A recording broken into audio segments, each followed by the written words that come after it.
Listen, I know what I'm about to say will sound crazy. And trust me, if it wasn't for the fact that I experienced this firsthand, I wouldn't even believe it. All I ask is that whoever reads this heeds my warning and doesn't end up like me. It was about 9 weeks ago that I moved into my new house. It was a little bit out of town and surrounded by the woods, but it was cheap, so I thought it was a good steal. After I bought the house, I had all my stuff moved in, and for the first 4 days of living there, I had no problems. The house was everything I wanted. That was until the 5th night came around. I got home from work around 11 p.m. I work an evening shift from about 3 p.m. to 10:30 p.m. and was getting ready for bed. I had laid down in bed and was just drifting off when I heard what sounded like a mountain lion screaming. While it did sound off, I brushed it off, seeing as how they do frequent the area, and I do live near the woods. This, however, would occur every night. Sometimes the screaming would last 5 minutes, and sometimes it would last up to 12 minutes. Sometimes the screaming would stop and then start up 30 minutes to an hour later. After 2 weeks of living there, the sound of claws scratching against my house and windows would occur with the screaming. I had gotten enough of it and decided to check around my house the next morning.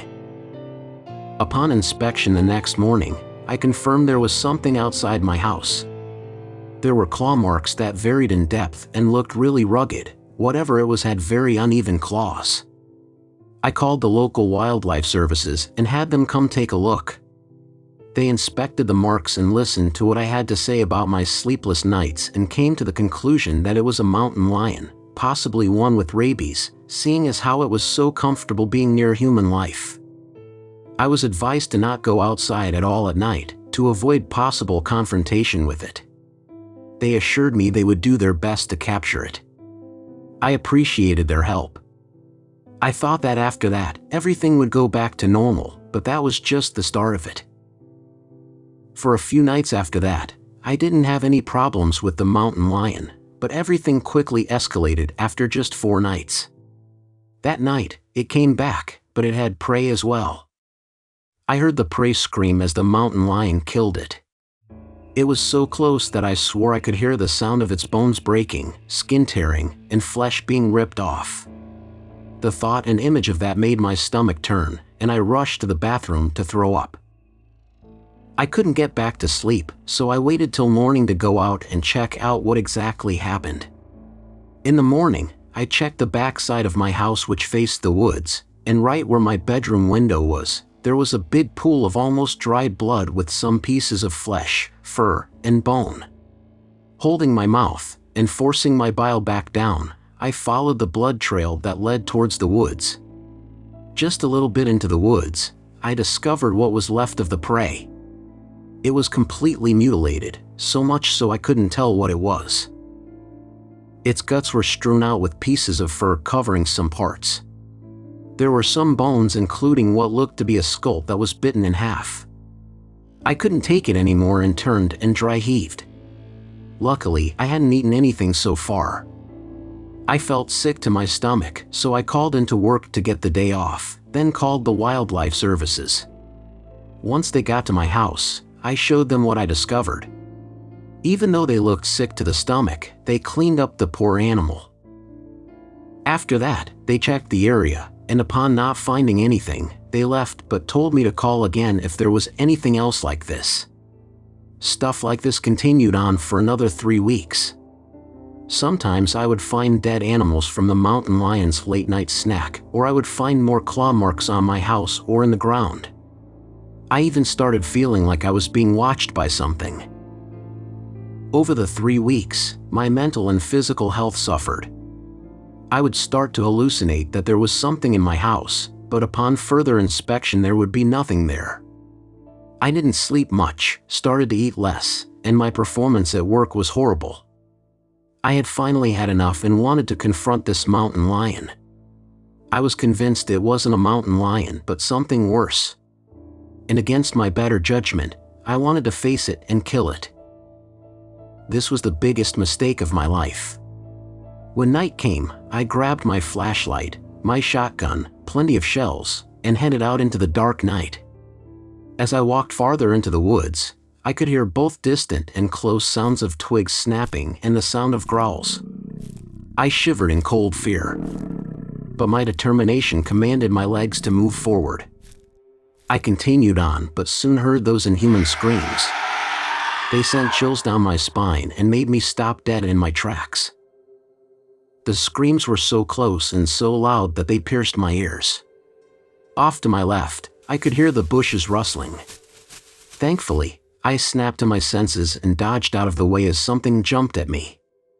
Although I didn't get fully out of the way, it still managed to cut my side just a little. Even though it was just scratched, it hurt so badly, burned like fire, and wouldn't stop bleeding. Holding my elbow against my wound, I focused my flashlight where it had disappeared back into the bushes and shakily put the shells in my shotgun. I saw movement and aimed and shot. I figured it wouldn't hit it, with how fast it was moving, but the damn thing started laughing. It was guttural, deep, animalistic, and human all at one time. The laughter echoed out among the trees. That was enough to make my fear win my body over, and I took off running towards my house. I didn't realize I had walked in so deep, but apparently I had. I heard it chasing me, still laughing.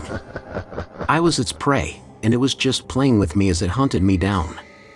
What did I possibly think I could have done to something as evil and horrible as it?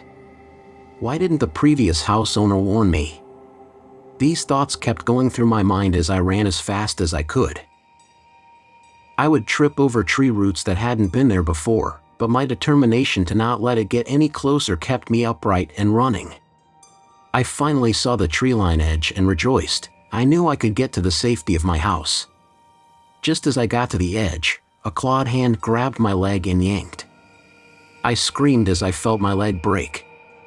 I rolled onto my back and saw the thing right over me. It was big, possibly 9 foot tall. It had all the features of an animal, but it also had human features. It looked like a mix of a wolf, deer, and a human. It even had some vines on it. And it smelled like death. What the hell was this thing? It leaned down over me, and I saw its horrendous, unnatural smile full of long, razor-sharp teeth. I turned my head away, looking for my shotgun. It was a little far from my hands. If I could reach it, I might have a chance. It laughed, snarled, and growled, scoping me out. Seeing my reaction, getting joy from it. Thankfully, that allowed me to reach my shotgun. I grabbed it and loaded it. It leaned a little farther back and grabbed my face. Right then, I positioned the shotgun and shot it right in the head. It screamed and fell back. I struggled up and half-limped half-ran back to my house. I locked all the doors and windows, and took cover in my closet. I could hear it moving around outside. It called for me in an almost human voice, but I wouldn't be fooled. Finally, the sun came, and I could no longer hear it. I struggled to walk to my phone and call 911. I had no idea what I could say, so I told them I was attacked by a mountain lion.